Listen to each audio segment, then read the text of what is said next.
Good morning, good afternoon, good evening, however you're watching, wherever you're watching, however you're listening, wherever you're listening. It's the Bet Online Salute to Troy podcast, and we got 2/3 of the tripod here today. It's the coach and the Madman. Madman, how are you doing on this first official fall Monday where it hits 4:55 and the sun is going down? Yeah, absolutely, Coach. Great to be here. Great to see you. Definitely, fall is upon us. It's interesting. It's when it goes dark, so much earlier, you're just sort of more incentivized to stay inside. So it becomes kind of the indoor hobbies now start emerging for the next couple of months until you have some more sunshine during the week. But one of those hobbies, Coach, one of those passions is nothing better than talking Trojan ball with you, and so much to talk about, even though we're on a bye week and coming off, I think, a wonderfully engaging show that we had on Saturday. I think lots to unpack with a little bit of emotion removed from it over the past 36 hours. So always great to see you, my friend. Hope all is well. You could tell it got dark earlier. Madman shaved. Yeah. You shaved. And you're not even going anywhere. You're on leave right now. Yeah, I'm on, but the thing is, the baby doesn't like the beard, man. She loves to touch my face and, all of that. And I don't think I think the baby is fine with the beard. I think it's the mama who's talking through the baby about the beard. That's kind of what's happening right now, So that's what's taking place. Tell her it grows on her. Yeah, it grows on her. Exactly.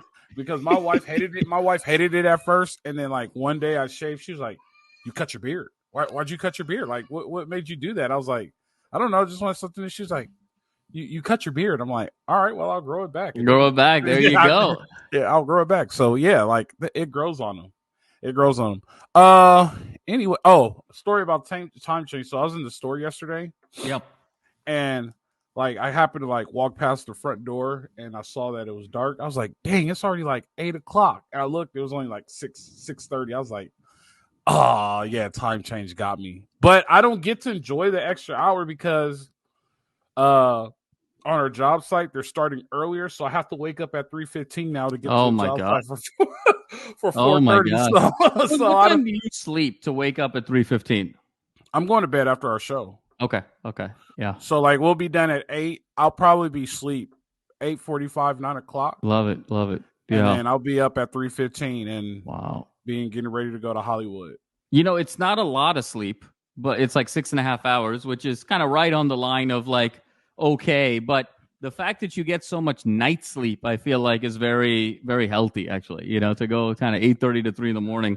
I mean, it's sort of the hours. That's sort of the sleep hours of every top Fortune 500 CEO, frankly. Rich people wake up early. So I'm onto something here. Even on the weekend, I wake up at 5:30 by myself. And that's considered oh my God, sleeping in. Yeah, what are you gonna do? The whole day's gone. You're up at 5:30, Coach. Oh, if I wake up at 8:00, say I went to a party or something and had a good time, and I wake up at 8:00 or 9:00, I wake up, I'm the whole day's gone. I don't the whole day. Oh my God, the whole day hilarious. is gone. That's hilarious. So yeah, but yeah, it is. But technically, you're supposed to get between 8 and 6 hours of sleep. So I'm still getting a healthy amount. You're in the window. You're in the window. Absolutely. Yeah. So not killing myself. There was a time when I was coaching when I was averaging 3.5, 4 hours of sleep. Ah man, that's rough. That's rough. Yep. Let's jump into this thing, man. So we were on the defense bus all spring. We even jumped on the defense bus in the fall before the season started. And we got on this dude and we just roped him and we thought he was a quack. Nobody liked him. We had nothing nice to say about him. And he was right. How does Paul Feinbaum find the nut? They say the blind squirrel finds at least one nut, and he found the nut. I don't know how he got this right. I was so hoping he would have got this wrong so he could have had that stupid look on his face like he normally does. But no, he got it right. He said Lincoln Riley's a bad coach and doesn't know how to build programs, and he should be fired, and it's time for the Trojans to move on, and this and that, and this is going to be the worst season that you guys will ever see, and I don't know what's going on. Maybe he's the script writer. He wrote the script.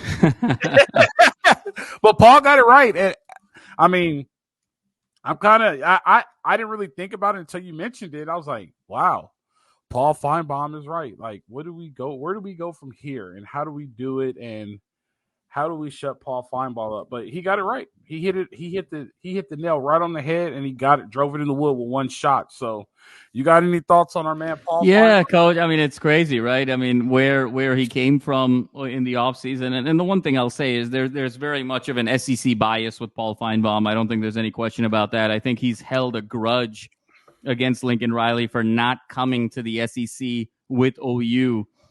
And so he's been, on the attack with Lincoln Riley, and whether he intentionally this was the right take or accidentally he just sort of got lucky into this take. Certainly the things that he said in the offseason are at this particular point in time ringing true. Things can change moving forward, but as it stands right now, Paul Feinbaum's take has been pretty accurate, which seemed extremely far-fetched in the offseason. And even more far-fetched, Coach, I'll tell you, after the LSU game. I mean, and we were all sort of looking for Paul. I mean, folks on social media, sort of our USC super users on Twitter are like, where's Feinbaum? I mean, everyone was looking for Feinbaum, and to sort of see it sort of play out now, I mean, it's really unfortunate. I mean, the two kind of seminal figures here, Coach, in the SEC that I find really interesting. One is Feinbaum, who, is sort of seemingly correct for now. The other is Brian Kelly. After that press conference where he was sort of smashing the table, can you imagine here, Coach? LSU's got 2 losses right now. They're right on the fringe, right? They're sort of 14, 15, 16. They're playing Bama this week. Let's say they lose that game and it's a 3rd loss, and that keeps them out of the playoff. The loss to USC is going to keep LSU out of the playoff. USC is 1-5, right, in 1-score games. The one was LSU. Can you imagine Brian Kelly saying the team that couldn't win a close game all year, we lost to that team in a close game and it cost us a playoff berth? So just some really interesting storylines here, Coach, even externally as we go into the SEC, in terms of how this USC season is playing out. And it just goes to show you, just when you think you never know in this sport of college football, and it's why we sort of love it so much. Unfortunately, we're on the receiving end of a lot of adversity and pain right now. But just found it kind of interesting about Feinbaum and Brian Kelly. Who would have thought both of those coaches, between Brian Kelly and Lincoln Riley, year 3, losing Heisman quarterbacks, fan bases wanting more? Who would have thought that the loser of that game was in significantly a better position, in year 3? I mean, if you had that on your bingo card at the start of the year, go to Vegas. It's like the Monopoly, go to jail, go directly to jail. Do not pass go. Do not collect $200. Go directly to Vegas. Drop what you're doing and go put some money on the roulette table and the blackjack table, because my goodness, how it has played out this season, particularly since week 1. Don't even waste your gas. Just go play the lotto. Just go to 7-Eleven and play the lotto. Like, it's right there. Like, you have the winning numbers. No, it's crazy because it kind of sucks, because we try to not be like the big networks and we try to stay true, and we got a little bit excited. Now we look like all those guys because now we made a complete 180, right? And it's unfortunate, but God dang. For LSU, and what's bad about LSU's loss? The bad part about LSU's loss is that Texas A&M got smoked by South Carolina last weekend. So it's now like, now you have 2 bad losses. But it's really interesting because the thing that gets me about the whole thing with this, and maybe Paul being right, and maybe we could transition to this next segment. I'm kind of freelancing here, and forgive me, but we'll get on track. The crazy part about it is Navy is 8-1, Army is 8-0. Navy doesn't have dudes. Army doesn't have dudes. Navy and Army legit have people who are going to make sure we're allowed to do this podcast and not get our heads chopped off. You know what I mean? They don't have dudes, and a lot of people's like, you don't have the players. You don't have the players. It comes a point in time where the talent doesn't matter. If you put me if you put all the best players on one team and they're not in it for the team and they're not in it for themselves and they're only in it for, they're only in it for themselves and they have no way of collaborating and becoming a team and gelling. And we talked about gelling with all this transfer portal stuff, and I think it's starting to show. And there's no culture. I'm always going to go back to culture. It doesn't matter who you have. At the end of the day, those Joes are going to get beat by the Jimmies, right? So I see a lot of people say they don't have the guys. Even my brother says SC just doesn't have the guys. SC just doesn't have the guys. Well, I doubt Indiana has the guys. Right. Indiana doesn't have the guys, but Indiana's undefeated. Illinois, I'll even use Illinois as an example. Yeah. I know they're not undefeated, but I think they just lost their third game. Yep. A close one, but that makes them 5-3 right now. Something like that. It's 5-3 or 6-4, something like that. Yep. They're going to have a solid season. They might be a 10 winner this year. They don't have the guys, but they have a solid team because Brett went to culture rehab with Nick Saban. You know what I mean? But they got a culture. They have some things that matter. They have things that really matter. I think the biggest issue is there's no culture, and I'm always going to harp on no type of culture. There's no culture, man, and it's starting to show, and you start to see because at the end of the day, and I'll make this real quick. I'll throw it to you. At the end of the day, it should be when we fall, we won't fall again. You see what SC, when we fall, we're just going to stay down, just keep getting kicked in the gut. Unless we run into somebody we could bully, i.e., Wisconsin. They can't even Rutgers, but they can't bully Maryland. They can't bully Minnesota. I don't even know if they'll be able to bully Nebraska, but we'll see. But they just don't have that. And I think it has a lot to do with culture. What do you think about that? Yeah, no, Coach. I think you're spot on with the culture. And if you look at the state of the program right now, they're lost and they're leaderless. And I think part of the lack of culture, there's been a lot of interesting conversation here over the past 36 hours that I think we need to sort of address. Is one, again, Lincoln's post-game comments, Coach, it just is concerning. And, he's sort of dying on this horse of, hey, we didn't get our butts kicked. We're really close.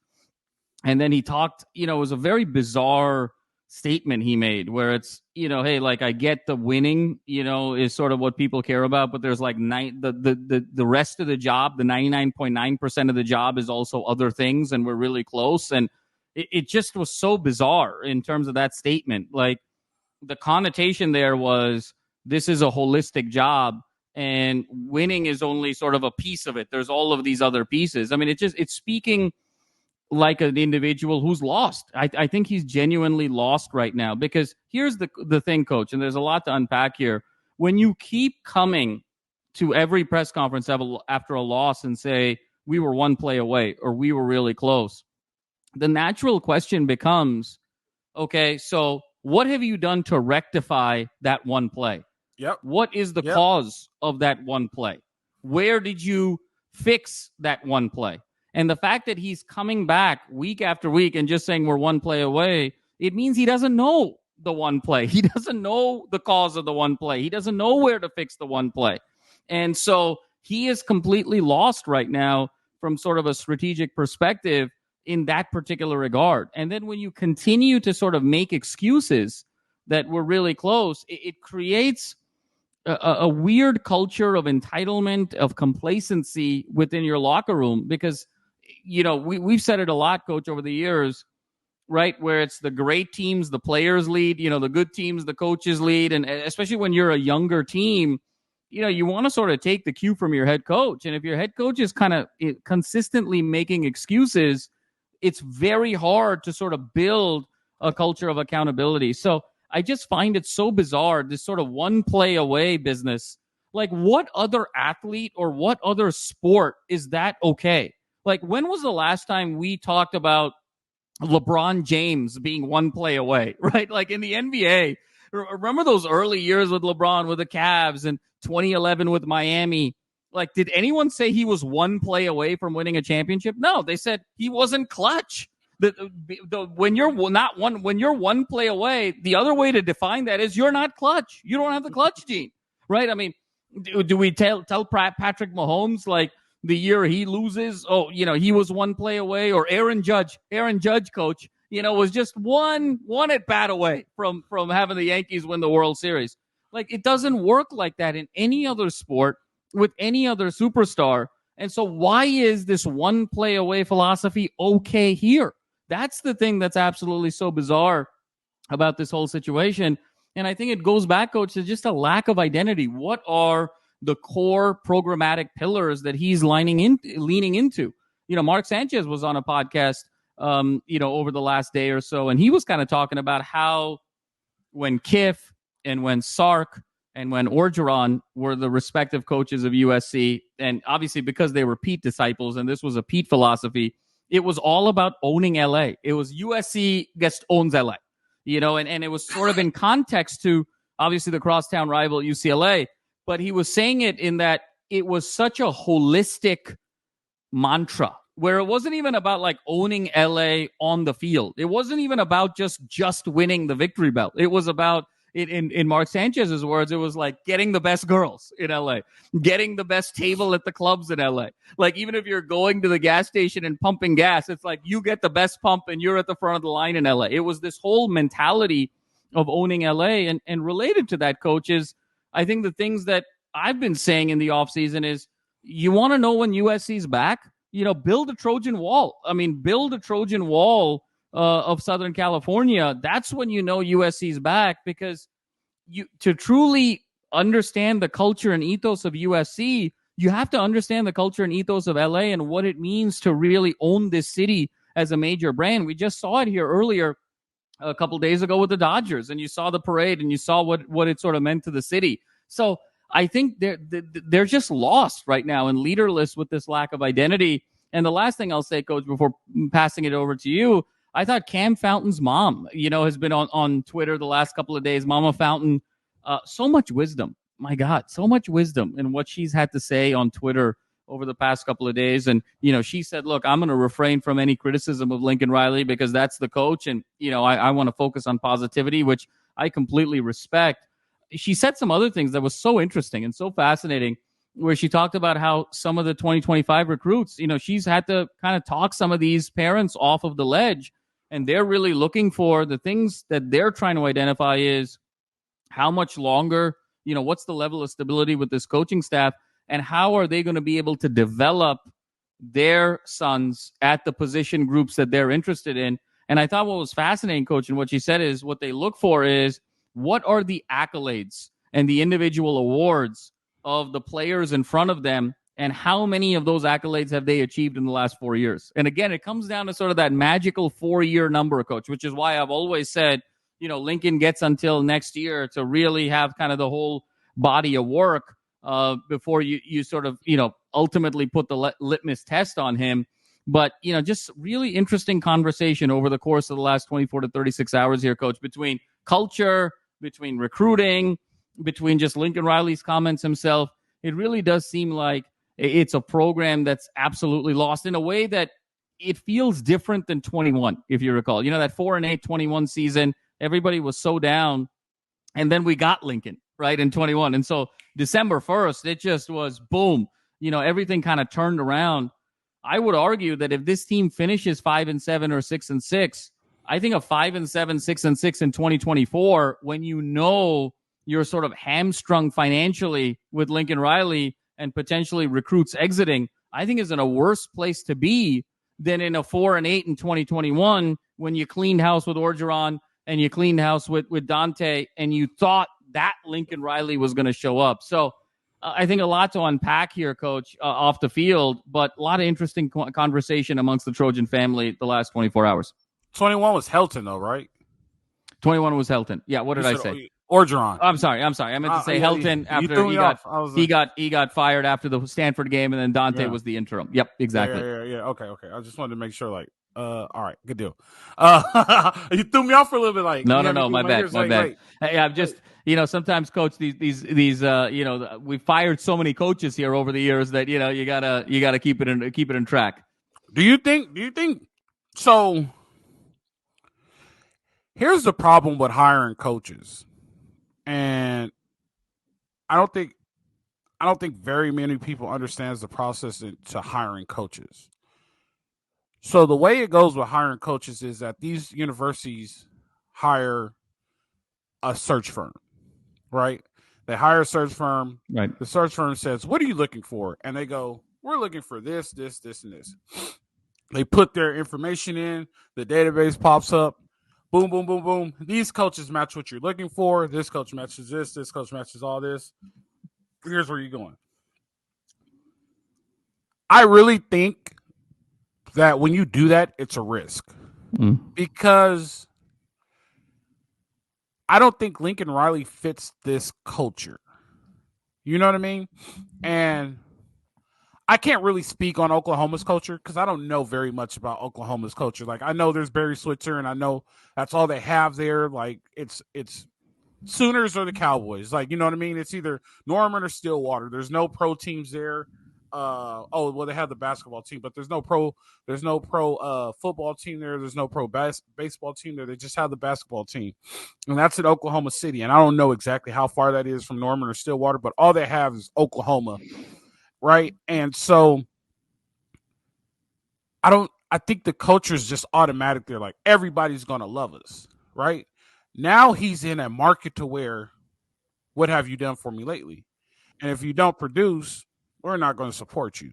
Like, we know how to get you out, and an empty Coliseum gets you out. It gets you put out of get you out of a job. And we're going to see homecoming is their next game. It's not going to look like a traditional homecoming, right? No. And it's a weird time to 1 p.m. It's going to be a little rough. Yeah. Yeah. Homecoming is their next game. And so now you're under the pressure of the Dodgers just won a championship, right? The Galaxy are pretty good this year. The Kings are starting to make a couple of moves and starting to make their way back up to the top. We don't really know how far away the Lakers are, but the Lakers are competitive and they're in the news, right? The Sparks aren't that good right now, but there was a time when the Sparks were good. If you get 3 pro teams rolling and you're not rolling, more pressure is put on you. They're going to go to see those games instead. I prefer to go to the typical LA person. It's not a bad thing. It's just the privilege that we have. I'm not going to pay for SC. I prefer to go pay for a concert. Right. The money I'm going to put on, I'm going to go pay for a concert. Like, I can watch that. Well, Coach, we saw it that Friday, right? I mean, we saw it game 1 of the World Series, right? I mean, it was the Lakers were playing. The Lakers were hosting the Suns. You obviously had game 1 of the World Series, the Freeman Grand Slam. It was Mater Dei Bosco. There was a concert at Intuit Dome. There was a concert at the Forum. There was so much going on that day, and you saw where the attendance was with USC. So I think you're absolutely right there, Coach. The one thing I'll say is I think Lincoln, it's foreign to him. I think the LA market and the LA culture is foreign to him because you got to remember, he was born in West Texas. So he understands Texas-Oklahoma culture, right? Like, and he in many ways was sort of the prodigal son. I think it's the reason why he was sort of the chosen one with Bob Stoops, where it's like he's young, he's so innovative, and he's from the Texoma region. And so he's going to get it in this very unique way. Lincoln doesn't really have any like LA ties. He's an implant, right? And so it's very different in that regard. And I think it's something, Coach, that sort of filters down in other ways.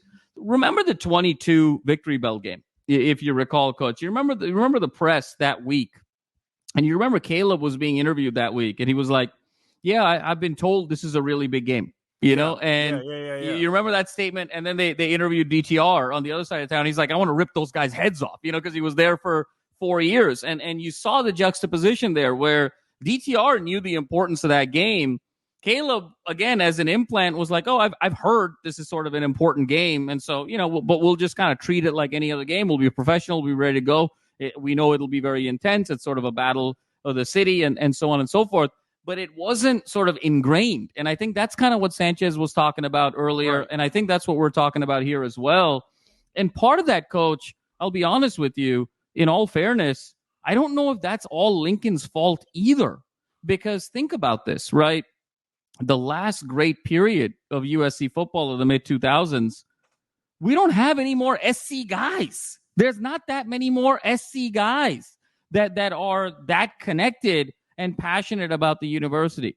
Pete's back now, in terms of teaching a course, but he very intentionally, for the previous 15 years, kind of kept a very cautious distance with USC after everything that played out, even when he was asked sort of publicly over the years about SC and maybe a new coach, new job, he would always say, hey, like, I'm so far removed, like, I don't know anything about that. Like, I might as well have not, it's the last thing on my mind. He sort of distanced. You see everything with Lendale. You can tell that there's sort of a resentment that Lendale has with USC, particularly with how Pete left. And he sort of talked about that in the Trojan War documentary publicly. You see kind of the anger that I think Lendale still holds, and you sort of feel that on Twitter from time to time, season over season. Reggie is suing the school right now. I mean, so it's a very awkward situation there. And then when you look at how Kiff was tarmacked, and Sark sued the school, and Orgeron was told that he's not a country club guy.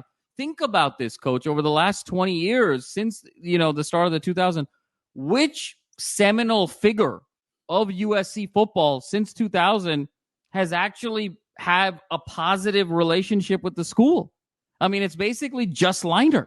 And then Sanchez will come from time to time, and he's working TV. It's why we're saying it's always kind of the same five guys on the sideline, right? It's like Leinart, it's Sanchez, Frosty Rucker, Keyshawn. It's the same 4 or 5 guys on the sideline. We've run out of SC guys. We've run out of SC ambassadors. And that's, I think, the problem. You talked about it a lot over the years of how John McKay, the emphasis that he had with Pete, and Pete read a lot of John Wooden stuff to sort of understand the importance of culture and core values, and then really ingratiated himself into LA. That's why we had Will Ferrell and Snoop Dogg and that whole LA culture, because he got it. Lincoln doesn't get it, but I also don't know if it's all Lincoln's fault, because I don't think we have the ambassadorship of USC like we once did. It's very sad. The key period for us since 2000, that 7-year window of Pete, think about everybody outside of Leinart doesn't really have a good relationship with the university. And I think that's the university's fault. And I've said this in the past before. Pat Hayden, who was a SC guy, SC quarterback, understands SC culture-wise. And I think when he missed on Kiff, and then he brought Sark in, and Sark was close to turning the corner. I don't care what anybody says. He was close to turning the corner at Washington. He was close to turning the corner at SC. He just didn't have the opportunity enough. And look, they gave him time at Texas, and look what he did. Turned the corner. Sark was going to turn that corner. I'm a big Sark fan, but Coach, I mean, in fairness, I mean, there was some off the field stuff, right? I mean, he wasn't ready. There was off the field stuff. You're 100% right. But I mean, when you really, at the end of the day, there's a lot of off the field stuff with a lot of coaches. Yeah, you know what I mean? Like, totally. He knew how to coach football, so I'm not going to judge him on that part. No, I'm not either. All I'm suggesting is just in the spirit of fairness of the argument, like, it wasn't like the Sark firing was out of left field, right? Like, it was, that's what I'm saying. No, I understand, but I also understand it. And I'm gonna go off on tangent. He was going through a divorce and pressure winning a national championship. Maybe that's how he handled it, and I think they should have got him help before they made that decision. And legally, they had to. That's why Sark was able to sue for wrongful termination in the state of California. But he hired Sark. The Sark thing was a fiasco. And then he hired Helton. And then I don't know if he got fired or if it was a resignation. But we ended up with Todd Bone, right? Mike Bone. We ended up with Mike Bone. So and then Mike Bone. I mean, you saw there was controversy there, right? But we bring a guy in who doesn't understand the culture of USC. So then when you try and you look at these guys and you try and like, no. And they tried it with Taylor. They're like, oh, we have Taylor Mays as a coach, blah, blah, blah. Mike Williams is there also. But I legit went up there. Like, I legit played at SC. Like, I played here. Taylor knows me, blah, blah, blah, this and that. I just want to be an analyst. No love. So what do you think I do? Call all my friends I went to SC with. Hey, you still coaching? Nah, I even went up there and tried to talk to Coach Riley, BSB analyst. What? He didn't even give you opportunity. Nope. Didn't just took my stuff and just never heard from it again. Oh, wow, that's scandalous. Hey, I heard you try to go through this. I heard you try to, and all of a sudden, everybody I played with, all of a sudden they know. Why would they go back? Why would they damn, they can't even give you a shot? Like, you have the experience. Like, they can't even, nope, didn't even do it. So they're disconnecting. I agree with you. They're turning in, you're going to hate this. Well, Thrill's going to hate this too. They're turning into UCLA. You know what I mean? It's like, give us your 4 years, you're gone. I don't know if it's NIL. I don't know if it's just the way things are, but it's now up to Fultz and up to Cohen to try to get this culture back. If we don't get this culture back, the window's going to close, and we're going to be a very average team. Oh, after my grandkids are dead. Well, you know what I mean? Coach, I mean, that's sort of the interesting part here is I think it's deeper. It's deeper than the play calling. It's deeper than, the just sort of the 0-4 on the road. I mean, those are all very problematic statistics. But if you go to sort of the heart of the matter, the reason this program isn't elevating is it's lost its sense of identity and connection to Los Angeles in terms of what USC is. USC is the intersection of sports and entertainment. USC is the power football brand of Southern California. USC is sort of built a reputation of having a very tight alumni network. Those are the three things that Pete was able to tap into to sort of rebuild sort of the USC image of the 21st century. And I think Lincoln, again, and I think Lincoln has struggled with this. Because I think he's a quarterback coach and he's a cerebral guy. And I think there's a question about what type of leader of men he really is, what type of culture builder he really is. So I think, there's an issue inherently, like, can he kind of get the job done as sort of a visionary leader? But B, in all fairness, I don't think he's been sort of set up for success in that way because of just the lack of USC ambassadorship that has been presented in the 21st century. When you only have 4 or 5 players that are feeling like they're connected to the school or can speak to it in a powerful way, how do you sort of recreate that? And I think that's sort of the challenge. And Coach, it sort of leads to, I know we ended the last show, we had Thrill on, and it was a really interesting conversation. And, he brought up the point of, is the comp to the Cowboys. And I thought about it, Coach, and it really seems accurate. And I know, this is probably going to upset you, but it really does feel like USC football is the college football version of the Dallas Cowboys. I mean, when you sort of think about Raiders, it, right? I say Raiders, but so here's the argument for the Cowboys. The Cowboys are basically living off of a 4-year window, right? 92, 93, 94, 95, where they won 3 Super Bowls in 4 years, and they had the triplets, Troy Aikman, Emmitt Smith, Michael Irvin. Those are their legends. What are we living on, over the past 40 years? What is USC football past 40 years? 2002, 2003, 2004, 2005. It was Carson's Heisman year, and then the 3 years, 03 to 05, the 34 straight, the 2 national championships, Leinart and Bush. Leinart, Bush, and Lendale White are kind of our triplets. They're sort of our Aikman, Troy Aikman. They're our Aikman, Emmitt Smith, Michael Irvin. And then when you sort of look at it beyond, sure, the Cowboys had a couple of years. Romo was pretty good. They had a couple of good years there. Darnold, Sanchez, Booty, kind of our Romo, kind of our Dak Prescott, a couple of years where you were pretty good. But overall, the Cowboys, last great run was 30 years ago, and our last great run was 20 years ago. And the Cowboys sort of market themselves as America's team, and USC markets itself as the West Coast team. And so, and then when you sort of take it one step further, Coach, Lincoln Riley is our Jerry Jones. When you think about Jerry Jones, you think about an individual that has unbelievable power in, that organization and, has total autonomy with those decisions. And you're sort of questioning the competence level. And you look at Lincoln Riley and look, Jerry Jones this year was very stubborn about getting the likes of a Derrick Henry, for instance, and upgrading that roster because it doesn't fit our scheme. What are the conversations we're having with Lincoln Riley right now? Does this player fit our scheme? Does that player fit our scheme? And he has total power. Lincoln Riley's running the athletic department at USC. It's not Jen Cohen.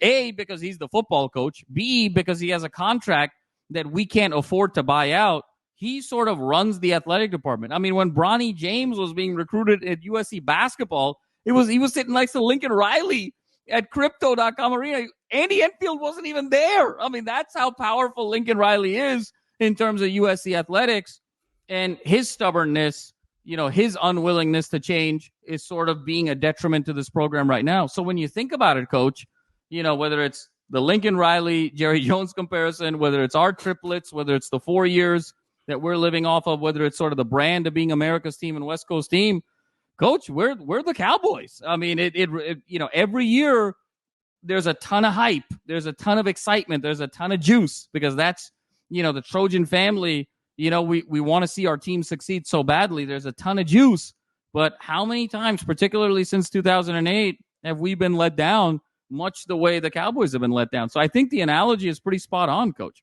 All right, then Oregon's the 49ers. How's that sound? Okay, fair. Yeah.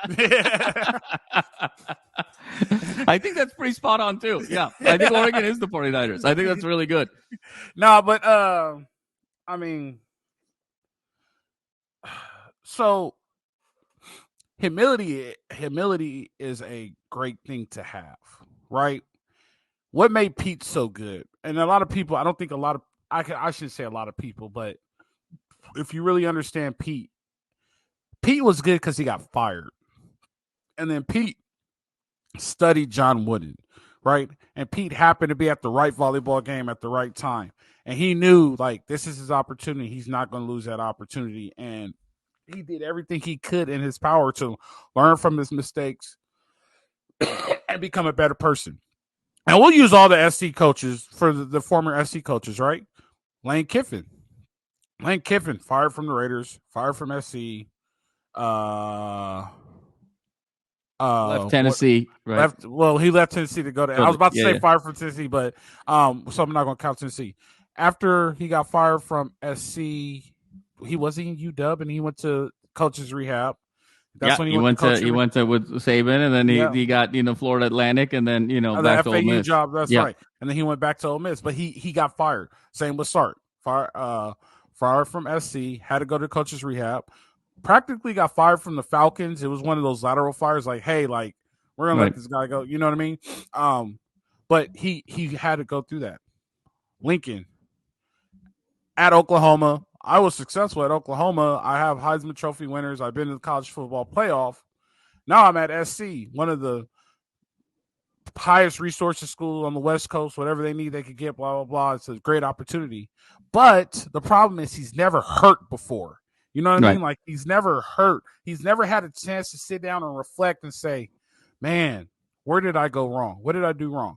He's at the point now to where he's like, oh, it's okay. I could go and say, well, we're doing 99% of the other stuff we're doing, right? Hey, but you guys are just on that. It's just one play. You can't say it's just one play, because now I'm going to say, oh, we just can't let that one play happen. We can't let that one play happen. It turns into low-key 13 plays. But he's never had to, like, really, like, go through, like, man, what happened if I change this?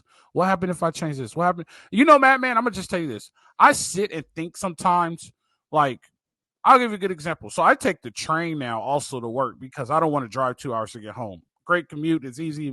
Station's a mile from my house.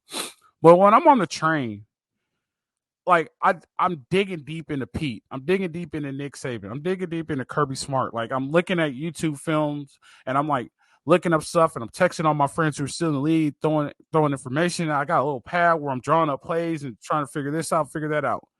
And the reason why is because I've been fired. But if I get that opportunity again, I want to be prepared for that opportunity to make sure that I've never be put in that situation again, because now I got a family, I got mouths to feed, I don't want to be unemployed. And I think every coach needs to go through that. They do. Nick Saban got fired. You know what I mean? Like every coach needs to go through that. So I don't think he's never had that. So he doesn't really have that fire. He kind of has the complacency and the entitlement. And complacency and entitlement does not make you successful. Hunger and humility makes you as successful as you possibly can be. And all the examples I gave you, statistically, go look at them. Lane Kiffin's a great coach now. Sark is a good coach now.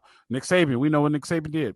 While Pete was in Seattle, Pete is probably going to go to the Hall of Fame in college and in the pro football Hall of Fame. Right. You know what I mean? Like, all those things, because they've been through fire before, and they were humble and they were hungry. And I think that's what helps them out. No, Coach, I think that it's so deeply insightful what you just said. And it feels like in his comments, the post-game pressers, Lincoln feels a little bit kind of like a trust fund baby, like in a sense, because he was the chosen one. He was sort of gifted, with the Leach coaching tree, fast track, accelerated with East Carolina.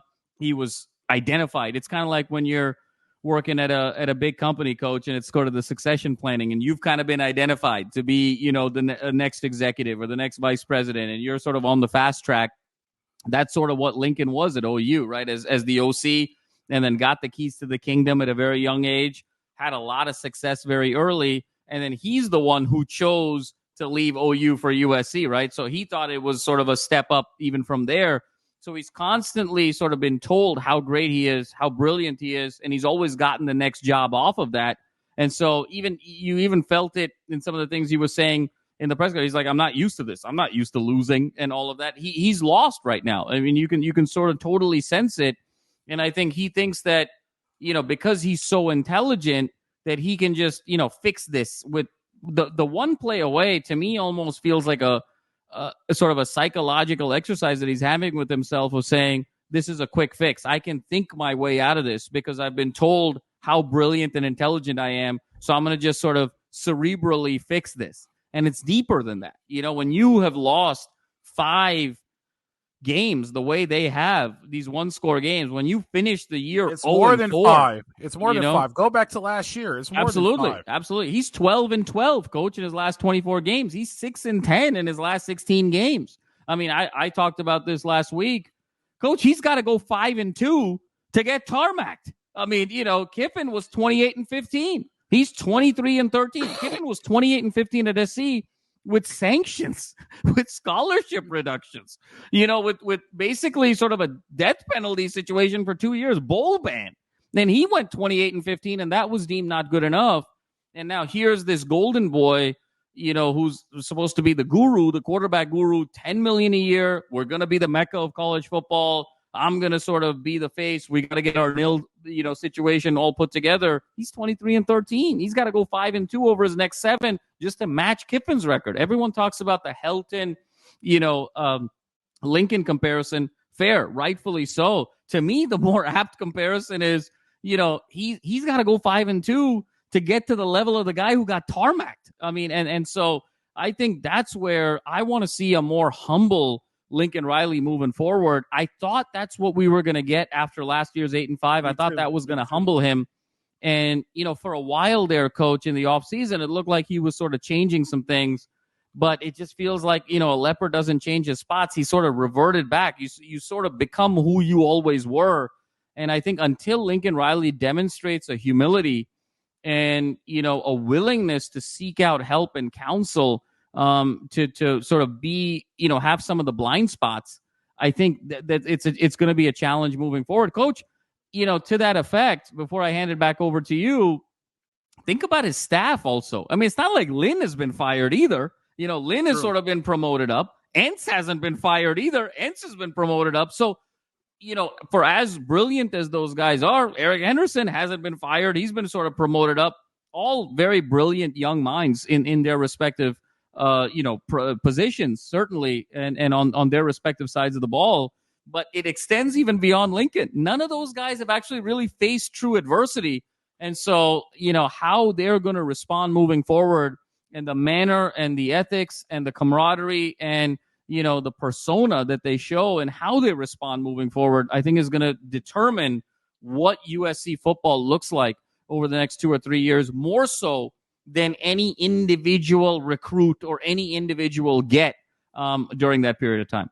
If you're a recruiter, you watch this, I will come to SC because eventually they're going to fire Lincoln Riley and they're going to hire Barry Odom. And Barry Odom is going to turn this thing around. There's so many names out there right now of guys who have been fired, or just dudes like Connetti's been fired. He's just a dog. Like, that's the type of guy we need. And he understands. He built the culture. Here's a great example of building culture from Connetti. He was like, I don't want any of these Indiana players. I'm going to go bring my guys in. I'm going to build my locker room, and they know what type of locker room I want. And look at them. Now they're undefeated. Like, these things matter. I will say this, so just a different subject. Maybe 2019, maybe 2018, 2019. It was 2019. It was 2019 because that's when I got the first guy. I went there before. I went to an NFL NCAA like coaches clinic. It's supposed to be like a networking thing, and you only invite only. They had this guy come in, and he spoke to us, and he said, it wasn't Dave Weinstead because Dave Weinstead was the one that said if you fire your friends, that's how you get fired. And I have a bunch of people who I got fired for hiring my friends and things like that. But this guy said when you hire people you're too comfortable with, that's when it gets dangerous. He was like, and sometimes it might not even be your friend. It might just be the person happy to have the job. So they're always going to tell you yes. It might be the person who's afraid to lose their job. So they're always going to tell you yes. The person who tells you the truth and challenges you, that's your best guy on your staff. He was like, you want to know why? Because he's trying to cover up your blind spots. He's trying to show you where you're weak. And you get coaches who take that as a threat, and you get coaches, but that guy who tells you, who walks in and say, hey, this ain't right. We shouldn't do this. That guy's trying to protect your blind spots. I don't think Kiffin's blind spots are covered up. I think he has people. You mean Lincoln's? Sorry, Lincoln, yep. Yeah. Lincoln, his blind spots aren't covered up, and I think he has people, which is weird because Henderson doesn't have to be there, but I think they're kind of like, yeah, coach, whatever you want. Yeah, coach, whatever you want. And I think Lincoln likes that. I don't know. This is only my opinion, but I think he likes that because I think when you want to be the smartest man in the room, you hate to be challenged with your intelligence. Yep. You get what I'm saying? Like, and it's okay. Somebody's challenging your intelligence is only going to make you smarter. It gives you new outlook on things and understands where people comes from. As long as it's an intelligent conversation, it's not insulting, right? We can have a debate and then we can say, you know what? I don't agree with you. I don't agree with you either. But I could walk away and be like, I get where he's coming from, but I don't agree with it. But I get it. Like, I understand a different viewpoint. And that way you learn how to, especially with football, you get on the board like, this is how I would do it. Nope, this is how I would do it. And then you're like, I like that, but I would do it this way. Now you just learned something new. I don't think Riley is a guy that likes to be challenged mentally because the big media has told him how smart he was. So I think he's getting a lot of yeses. And when you get a lot of yeses, you end up 4 and 5 and 1 and 2 in the 2 and 6 in the Big Ten. Yeah. And you're going to lose. You have to. No, Coach, I mean, it's a really good point. And obviously we don't know this to be true right, or it's fact. Just it's just sort of, opinion. Absolutely. It's just what we're sort of observing. And I think two things lend a lot of credence to what you're saying. One is when you keep losing the exact same way, over and over again, that sort of really lends itself to you're probably not having enough healthy debate because you're kind of doing the same thing over and over again. So you're not getting that pushback.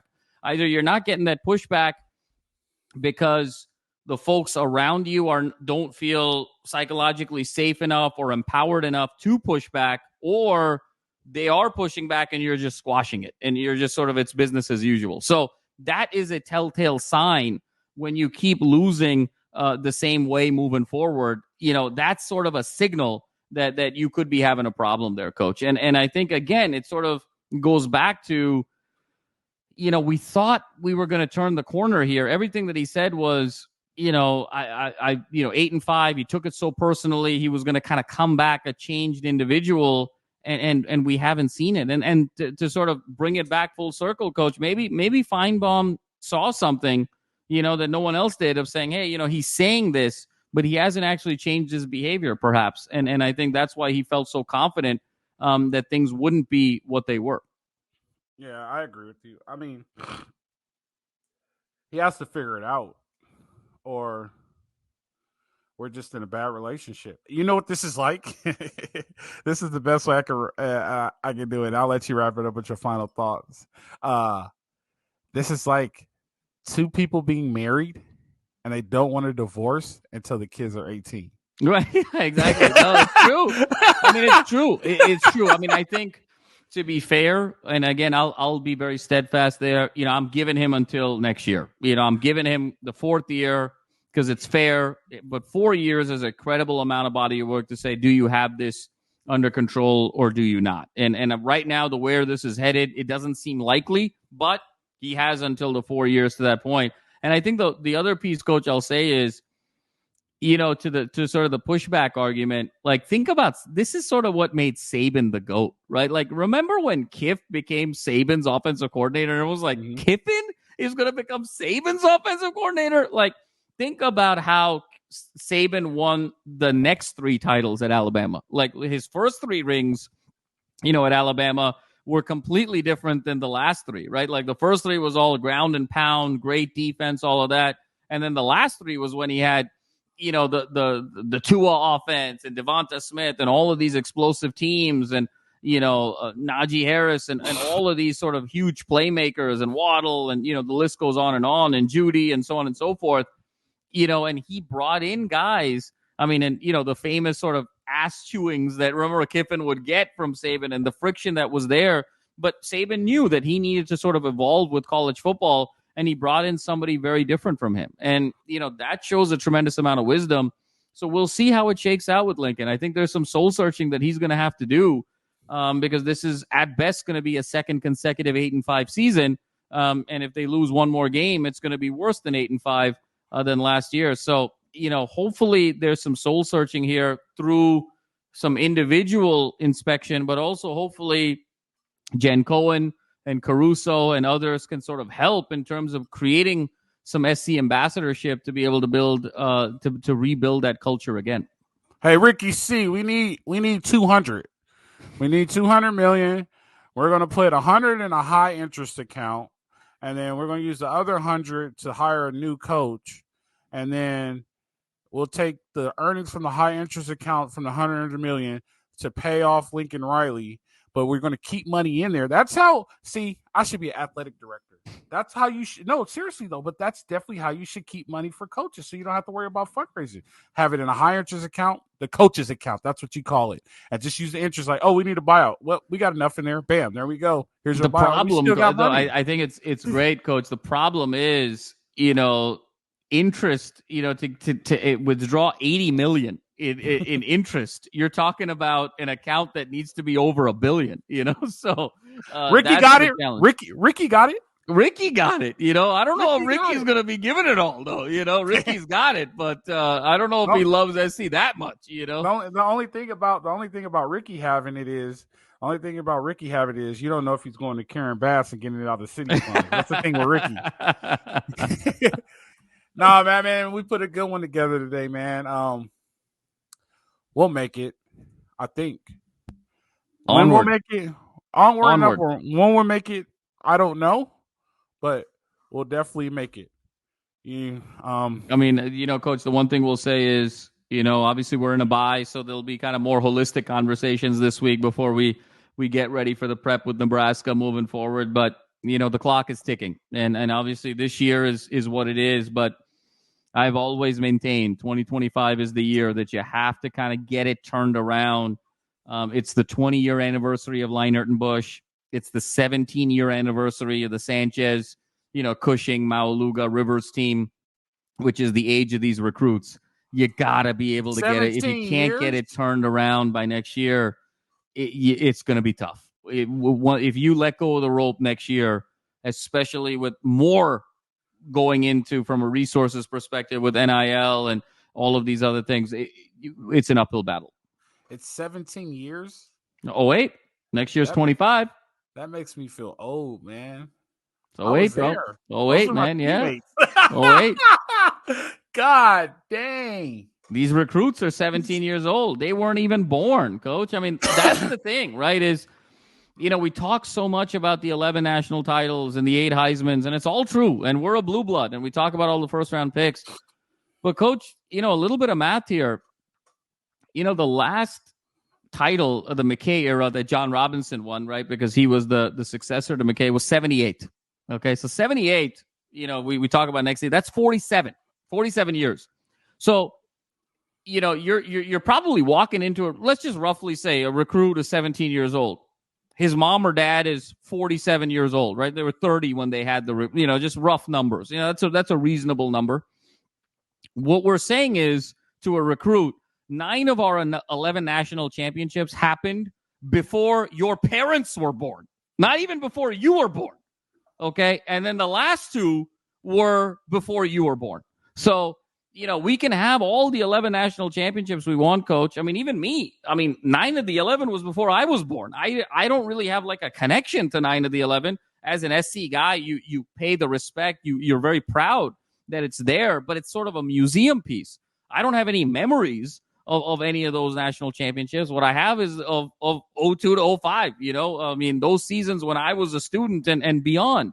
So it's going to be very hard to sell, all of these great accolades when it's so far removed, where in Alabama and a Georgia and an LSU, even a Florida State, even Auburn. I mean, State, all of these schools can say, Ohio State, of course, Michigan, of course, all of these schools can say, look, we've been the face of the sport much more recently than USC has. And so that's why we are a blue blood. We're a huge brand. I get all of that. But there comes a time where you can no longer just live off of brand. And I believe we're getting perilously close to that point where the brand is not going to matter as much as we think it is.